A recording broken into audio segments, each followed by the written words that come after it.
The luxury apartment building gleamed in the morning sun, its polished brass and glass facade reflecting wealth and privilege. I adjusted my designer blazer, Armani, though I doubted my sister-in-law Caroline would notice or care, and approached the front entrance. "Excuse me," the doorman called out, clearly following Caroline's instructions. "Deliveries through the service entrance, please." I smiled, remembering the email I'd received just hours earlier about this very building's mounting debt. "I'm here to see Caroline Thompson. I'm her sister-in-law." His expression didn't change. "Yes, ma'am. Service entrance is around back." Of course. Heaven forbid Caroline's cleaning lady, which is what she told everyone I was, be seen using the main entrance of her precious building. If she only knew I owned the bank that held her mortgage. "Very well," I said quietly, turning toward the alley that led to the service entrance. My Louboutins clicked against the concrete, each step fueling my satisfaction about what was coming. The service entrance was exactly what you'd expect: utilitarian, gray, hidden from the view of the building's wealthy residents. A fitting metaphor, really, for how Caroline and my brother James had treated me for the past decade. "You're late," Caroline snapped as she opened the door, her designer kaftan floating around her like an overpriced cloud. "The bathroom needs attention and we're having guests for dinner." I stepped into their penthouse apartment, taking in the expensive furnishings that were all leveraged to the hilt. The art on the walls copies, though Caroline claimed they were originals. The antique vases reproductions she'd bought at auction, passing them off as authentic. "Actually," I said, setting my briefcase on their marble counter, "I'm not here to clean." Caroline's perfectly Botoxed forehead attempted to furrow. "What do you mean? James said you needed the work. After that embarrassing business with your investment company failing." Yes, the story James had spread through the family. His little sister's failed attempt at finance, now reduced to cleaning houses. He'd conveniently left out the part where my failed company had been acquired for 8 figures, allowing me to quietly buy into one of the largest banking conglomerates in the country. About that, I opened my briefcase, extracting a folder. "We need to discuss your mortgage." "My mortgage?" She laughed, the sound as fake as her designer bags. "Why would I discuss my mortgage with the help?" "Because," I said, laying out the documents, "First Metropolitan Bank is calling in your loan. All of them, actually." The color drained from her face as she recognized the bank's letterhead. "What are you talking about?" "We have an arrangement with First Metropolitan." "Had an arrangement," I corrected. "The bank's new ownership has different policies regarding high-risk borrowers." "New ownership?" Her voice rose an octave. "Since when?" "Since I bought controlling interest 6 months ago." The sound of breaking ceramic drew our attention. James stood in the doorway, the remains of his coffee mug scattered at his feet. "Elena." His voice cracked. "What are you doing here?" "Hello, brother dear," I smiled. "I was just explaining to Caroline about the changes at First Metropolitan. You know, the bank holding your numerous mortgages, business loans, and..." I checked the papers. Quite a few personal loans as well." James stepped forward, his expensive loafers crunching on ceramic shards. "This is some kind of joke." "No joke," I said, laying out more documents. "First Metropolitan Bank, under my leadership, is reviewing all its high-risk portfolios. Your loans, well, let's just say they don't meet our new standards." But you're a cleaning lady," Caroline sputtered. I raised an eyebrow. "Am I? Or is that just what you wanted to believe because it made you feel superior?" The penthouse's air conditioning hummed quietly as James and Caroline struggled to process what was happening.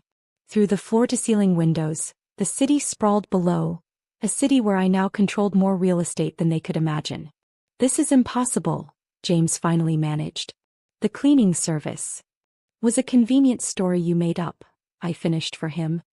"Tell me, did it make you feel better spreading rumors about my failed business?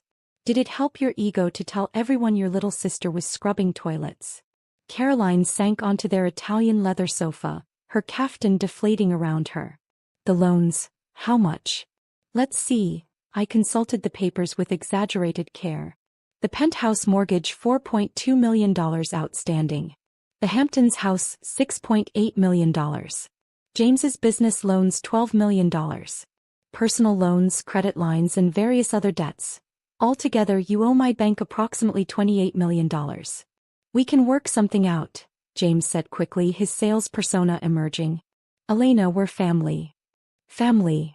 I laughed, but there was no warmth in it. Was it family when you told potential investors my company was failing? When you spread rumors that drove away my clients? When you let your wife treat me like a servant? Caroline flinched. We didn't. No. I supplied. Of course not. You never bothered to check. It was easier to believe I'd failed than to admit I might succeed without James's help. I pulled out another document, their complete financial profile. Your debt-to-income ratio is abysmal. Your business is hemorrhaging money. You've been borrowing from one bank to pay another for years. Did you really think it could last forever? James loosened his tie, sweat beading on his forehead. What do you want? Want? I raised an eyebrow. I don't want anything. This is just business. First Metropolitan is calling in your loans. All of them. You have 48 hours to pay in full. 48 hours? Caroline's voice rose to a shriek. That's impossible. We don't have that kind of liquid capital. No, I agreed, you don't. Which means bankruptcy is your only option. Unless. They leaned forward desperately. Unless. James prompted. Unless you agree to my terms. I pulled out another folder. This one containing their salvation and their humiliation all in one. First Metropolitan will refinance your loans with some conditions. 1. You step down from your company, James. It'll be absorbed into our business division. 2. This penthouse and the Hamptons house are sold to cover part of your debt. 3. You both sign a public statement acknowledging your financial mismanagement. Public statement? Caroline looked faint. But our reputation will match reality for once, I finished. No more pretending to be wealthier than you are. No more living on borrowed money and borrowed time. James was reading through the refinancing terms, his face growing paler by the minute. These interest rates are actually quite generous considering your credit risk, I said. Oh, and one more thing, you'll both need to find new employment. Fortunately, First Metropolitan has some entry-level positions available. In the mailroom. The mailroom. Caroline stood up, outrage overtaking fear. Do you know who we are? Yes, I said calmly. You're desperate borrowers who've been living beyond your means for years. And now you work for me. Well, assuming you accept the terms. Otherwise, bankruptcy proceedings begin tomorrow. My phone buzzed, a text from my CFO. Thompson Industries stock dropping on rumors of financial trouble. Want me to start acquisition talks? Not yet, I typed back. Let them sweat a little first. James was still reading the documents, his hands shaking. Elena, please. We can figure something else out. Like what? I asked. Going to run to Mom and Dad? They're already on my board of directors. Did you really think I'd leave any escape routes? Caroline had moved to the window, staring out at the city she thought she owned. All those charity boards, my social position, will have to be earned rather than bought, I said. Novel concept, I know. My phone buzzed again, this time from building management. New entrance protocols in effect as requested. Oh, by the way, I added, gathering my papers, I've instructed the doorman that you'll be using the service entrance from now on. The front door is for residents who actually pay their bills. The poetic justice wasn't lost on anyone. You're enjoying this, James accused. Enjoying watching your perfectly crafted facade crumble? Watching you realize that your failed sister now owns your fate. I smiled. Yes, I rather am. Standing up, I straightened my blazer. You have until tomorrow morning to decide. Bankruptcy or employment, your choice. Though I should mention the bankruptcy option includes a full audit of your finances. I'm sure the IRS would be very interested in some of your creative accounting. Caroline whirled around. You wouldn't. Try me, I said softly. I've spent years watching you two look down on me, treat me like a servant, spread rumors about my failures. Now you get to experience what real failure feels like. My phone buzzed one final time, my driver announcing he was waiting outside. The service entrance, of course. Don't forget to sign in with security when you start work on Monday, I called over my shoulder. The mailroom opens at 7 a.m. sharp. Late arrivals are noted in your personnel file. As I walked toward the service entrance for the last time, I heard Caroline burst into tears and James swearing under his breath. Music to my ears. Outside, my driver held the door of my Bentley. "Productive meeting, Miss Thompson?" "Very," I replied. "Though I think my brother and his wife might need to update their resumes." "Their loss, your gain?" "Something like that." I pulled out my phone one last time, sending a message to my assistant. "Schedule a press release for Monday." Title: First Metropolitan Bank announces management changes at Thompson Industries. And Sarah? Make sure it mentions the new mailroom staff. As we pulled away from the building using the main driveway, naturally, I caught a glimpse of James and Caroline watching from their window. By this time next week, they'd be moving out of that penthouse, trading their designer clothes for business casual, learning how to sort mail for a living. The best revenge I'd discovered wasn't just success. It was success combined with the perfect opportunity to show your doubters exactly who they'd been looking down on. My phone started buzzing with messages.